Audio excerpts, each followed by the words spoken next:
a Rússia realmente Tá. tem. Então, é vantajoso para a Rússia ver os Estados Unidos passando pelas mesmas dificuldades pelas quais a Rússia está passando na Ucrânia. Então, uma situação, então no caso ideal, os Estados Unidos se envolve militarmente no Irã e fica lá da mesma forma que fica lá combatendo uma insurgência atrás da outra, da mesma forma que a União Uhum. Soviética enfrentou uma insurgência financiada pelos Estados Unidos no Afeganistão nos anos 80, e da mesma forma que a Rússia hoje enfrenta uma resistência ucraniana totalmente financiada pelos países do Ocidente, né? Então, é para fazer os Estados Unidos sangrar no Irã, sem dúvida. A China, eu acho que faria isso de forma muito mais sutil, é, mas a Rússia, sem dúvida, tem uma parceria militar com o Irã. Lembrando que os drones russos que atacam soldados ucranianos na Ucrânia são de origem iraniana. E agora vem a maior confusão, que é a seguinte: o Irã utiliza esses drones contra países do Golfo, inclusive alvos americanos. As únicas forças armadas capazes de combater esses drones iranianos são os ucranianos. Então, o Golfo agora está trazendo assessores militares ucranianos para aprenderem a como se defender contra os drones iranianos.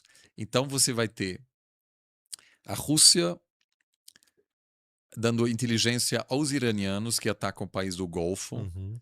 O Ocidente dá apoio aos ucranianos se defendendo contra os russos, e os ucranianos também assessorando o Ocidente cada vez mais sobre como se defender contra drones iranianos. E o Zelensky, não por acaso, foi o primeiro chefe de Estado a visitar a Arábia Saudita desde o início da guerra.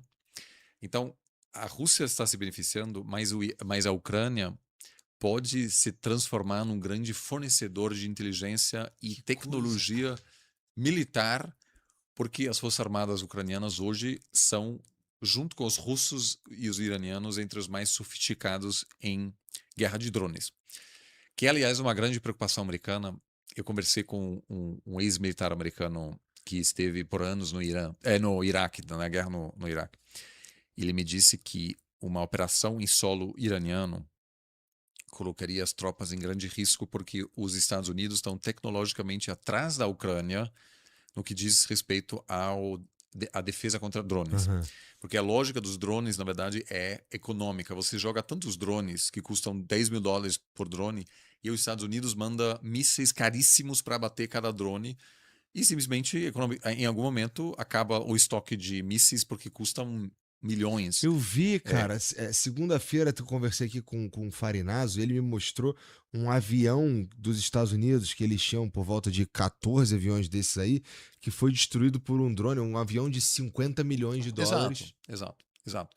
Então, os americanos não estão preparados para isso. Então, ele me disse, cara, vai ser assim, se for para invadir, vai ser terrível para os americanos também.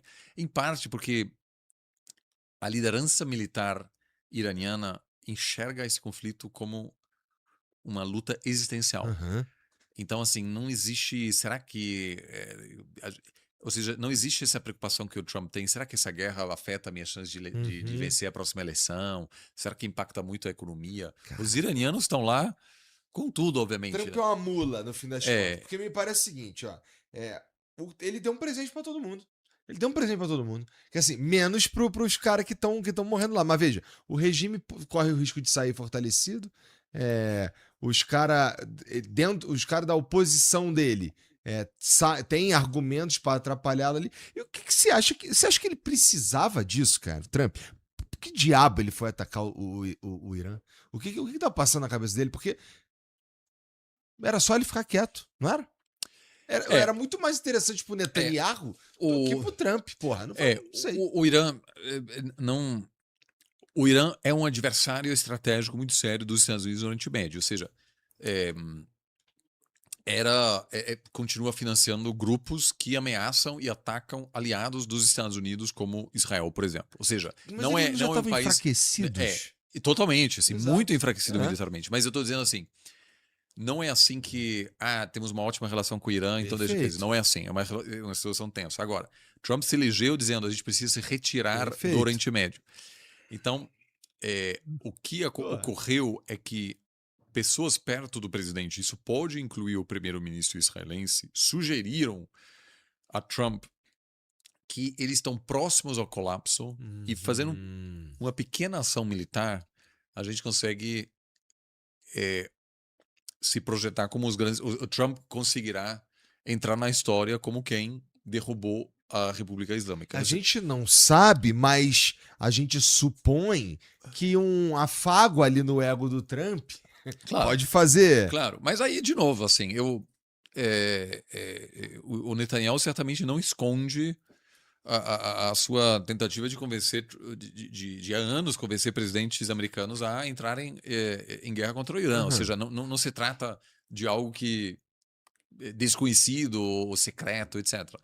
Então, a Ele achou responsabilidade. um presidente a fim de. A responsabilidade do que os Estados Unidos faz é de Trump, assim, ele assina embaixo, assim, né? Quem o influenciou, etc. Isso faz parte da política. Agora, isso explica que ele atuou contra a principal narrativa que o elegeu, que foi que o Biden produziu uma grande instabilidade. Se Trump se eleger, haverá menos conflitos. Então, sim, esse cenário ele está contratado e isso também explica porque Trump não preparou a opinião pública americana para essa guerra, da mesma forma que Putin não preparou a opinião pública russa, porque ambos pensaram que seria uma guerra de poucos dias. Rapidinho. Então, assim, aliás, tem paralelos muito interessantes que nem Trump nem Putin chamam o que está acontecendo nos respectivos países de guerra. É o quê? O Trump chama de excursão ou de operação militar especial e o Putin chama de operação militar especial. Você não pode chamar a guerra na Ucrânia, na Rússia, como guerra. Você pode ir preso. Porque porra. porque na verdade não se trata de uma guerra, porque o Putin faz de tudo para meio que blindar a população e de fato todos os recrutas que morrem diariamente na Ucrânia vêm de regiões pobres, são muitas minorias. Então, se você é classe média alta em Moscou, Nada acontece contigo. mas assim, você não Tipo, pode é que mais. nada, mas... Você não pode mais tirar férias na França, etc., porque claramente você passa por um processo de. Eles sabem que não tem mais o mesmo acesso a produtos ocidentais, etc.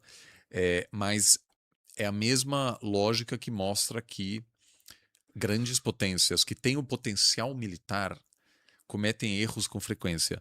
E aí é interessante notar o seguinte: o Bush filho se elegeu nos anos 2000, prometendo uma política externa mais humilde e queria dar ênfase à cooperação com a América Latina.